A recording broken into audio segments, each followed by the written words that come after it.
Welcome to Not Milk Never Milk. Subscribe if you're lactose intolerant. You start by measuring and prepping so the crumbs are consistent. Break 2 cups of stale white bread into 1 2-centimeter pieces. This size makes blending easier.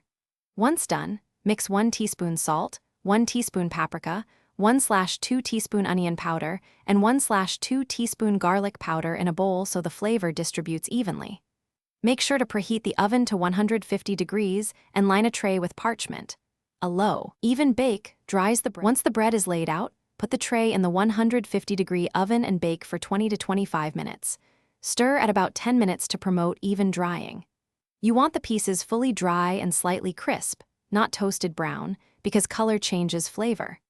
After cooling for a few minutes, transfer in batches to a food processor and pulse to the texture you need, fine for breading, coarser for stuffing. Make sure to pulse short bursts to avoid paste-like results. You now combine the ground crumbs with the reserved spice mix and toss until evenly coated. Taste a pinch and adjust salt or paprika so it mimics the flavor you want. If you need a finer, uniform texture, sift the crumbs and reprocess larger pieces.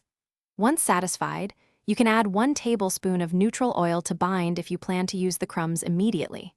Finally, store in an airtight container and refrigerate or freeze to preserve freshness. Thanks for watching. If this was helpful, leave a like and consider subscribing. See you next time.